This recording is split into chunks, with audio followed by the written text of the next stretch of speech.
Oke, sekarang saya minta kepada dua pengamat politik kita dari lembaga survei untuk mengomentari juga bahwa nama-nama capres non partai ini kan juga cukup mencuat. Sebut saja Erlangga Hartarto, ada Sandiaga Uno. Nah, seberapa besar nih peluangnya? Mungkin ke Mas Adi Pray dulu. Ya, saya kira sebenarnya untuk 2024 ya, kalau kita melihat secara utuh ada 3 variabel yang mungkin sangat maju di Pilpres ya. Pertama dari kanal partai politik, di situ ya pasti ada Prabowo Subianto, kemudian di situ ada Pak Erlangga, tentu saja ada AHY, ada Muhaimin Iskandar yang sangat gencar kita lihat gitu untuk maju di Pilpres. Dari kanal kepala daerah misalnya yang paling menonjol tentu saja nama Ganjar Pranowo, ada Anies Baswedan, ada Ridwan Kamil, dan tentu saja ada Khofifah ya.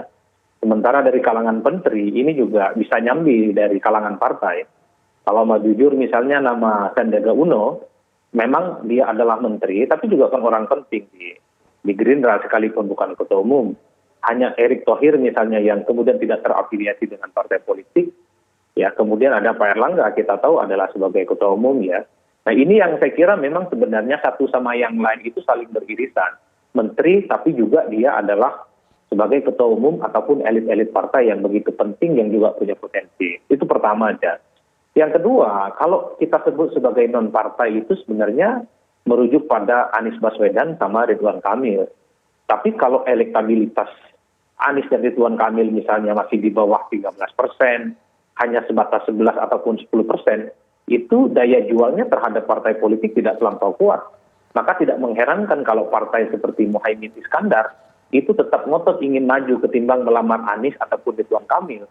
Karena elektabilitas di bawah 11 ataupun 12% itu tidak terlampau menjamin untuk memenangkan pertarungan di Pilpres. Ini juga yang sepertinya membuat ketua umum Golkar Erlangga Hartarto tetap diusung maju oleh Golkar gitu. Ketimbang mengusung nama-nama mereka yang sebenarnya elektabilitasnya tidak terlampau menjulang. Maka paling mungkin nama-nama non-partai ini dia memenuhi second layer ataupun potensi calon wakil presiden. Di mana kalau dilihat rata-rata secara utuh memang sampai saat ini dari data yang kita punya memang masih didominasi oleh Uno gitu ya. Kemudian di situ ada Erick Thohir ya, dan kemudian nama-nama yang lain. Baik, iya. Dari non partai ini kan Erick Thohir menjadi hal yang juga sering diperbincangkan ini, Mas Denny ya. Ini bagaimana? Seberapa besar peluang mereka? Bahkan Anies Baswedan juga begitu menempati keunggulan dalam lembaga survei. Tapi apakah bahwa faktor X di dorongan partai politik ini juga akan berarti jadi kalau mereka maju tanpa didorong partai politik juga sama saja atau bagaimana? Iya, tentu kalau mau jadi calon presiden harus didukung oleh partai politik, bagaimanapun konstitusi kita mengatur itu ya. Bicara soal tokoh non partai seperti Erick Thohir, kami belum melihat elektabilitasnya cukup tinggi di dalam survei, masih di bawah 5% dalam simulasi semi terbuka. Tentu saja masih ada waktu ya bagi setiap tokoh, termasuk Pak Erick Thohir, termasuk juga Mbak Puan gitu ya, karena pendaftaran calon presiden kan masih September 2023, masih ada 1,5 tahun. Kalau dalam 1,5 tahun itu ada perubahan, maka ada kemungkinan orang-orang seperti Erick Thohir atau Mbak Puan termasuk itu akan dicalonkan oleh partai politik. Tapi sejauh ini kita belum melihat, terutama apa sih penyebabnya? Penyebabnya adalah syarat elementer untuk bisa dipilih adalah dikenal. Yang tahu Pak Erick Thohir itu kan masih jauh di bawah tokoh-tokoh lain seperti Pak Prabowo yang sudah 97%, kemudian Pak Anies Baswedan 80-sekian persen, 87%, kemudian Pak Ganjar 69%. Pak Erick masih di bawah itu. Beliau masih harus berjuang untuk meningkatkan popularitasnya, dan jangan lupa yang paling penting adalah bukan hanya dikenal tapi juga harus disukai. Itulah yang menjelaskan mengapa tokoh-tokoh yang udah dikenal tetapi juga belum tentu punya elektabilitas yang tinggi seperti Pak Prabowo sudah hampir semua orang tahu, tapi ternyata dalam simulasi elektabilitas masih ketat dengan calon lain. Oke, Bang Andreas, saya paham bahwa partai politik ini kan pasti akan susah payah mendorong capresnya dari partai politik sendiri atau dari internal.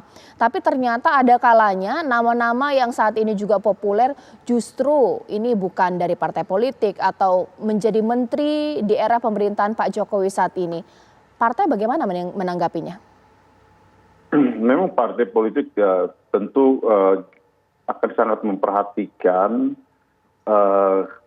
ya pada saatnya. Artinya sekarang kita bicara, kita melakukan simulasi, kita melakukan proyeksi ke depan dengan melihat pada hasil survei saat ini dan dinamika elit. Jadi dinamika yang ada di antara elit-elit politik dan elit partai. Situasi saat ini akan berkembang terus seperti yang tadi disampaikan oleh teman-teman narasumber, bahwa pencapresan itu atau pendaftaran calon itu baru akan berlangsung, baru akan terjadi pada September tahun depan gitu. Jadi masih ada waktu cukup panjang. Nah, perjalanan menuju ke sana ini akan menentukan gitu. Dan pada akhirnya, pada saatnya ketika harus memutuskan, tentu faktor yang paling akan diperhatikan oleh partai yang rasional, partai yang akan memperhitungkan dalam pencapresan ini adalah bagaimana respon publik gitu. Dan kenapa? Pada akhirnya toh rakyat yang akan memilih. Nah, oleh karena itu di dalam proses inilah yang kita akan lihat gitu. Entah itu calon dari partai politik atau kader partai atau non kader partai atau dia adalah di dalam dari elit partai atau non elit partai, tapi pada akhirnya yang akan memilih itu adalah rakyat. Sehingga pertimbangan ini harus menjadi kombinasi di dalam pengambilan keputusan nanti gitu. Karena bagaimanapun partai itu akan mencalonkan dengan memperhitungkan bahwa calon yang dicalonkan itu akan menang gitu di dalam pencapresan gitu. Sehingga di dalam proses ini juga kita akan melihat. Kalau saya melihat bahwa seperti tadi yang disampaikan oleh beberapa teman, paling tidak akan ada tiga pasangan atau mungkin juga akan terjadi seperti sebelumnya 2 pasangan gitu. Karena untuk menjadi calon presiden saja saya kira hari ini orang harus berpikir 2-3 kali gitu. Karena banyak faktor yang harus dipertimbangkan di situ. Baik, ya kita tunggulah ini bagaimana, karena ketika nama-nama saat ini populer, ini masih ada waktu ya untuk berubah ya. Mengingat memang dalam politik ini cair pemirsa. Bisa hari ini tinggi, bisa juga beberapa ke depan ini tidak juga meninggi, bahkan juga menurun. Terima kasih Bang Andreas, Mas Adi Pray, Mas Denny. Dan ini menjadi akhir Apa Kabar Indonesia Malam untuk hari ini pemirsa. Saya Cica Anissa menutup. Selamat malam, sampai jumpa.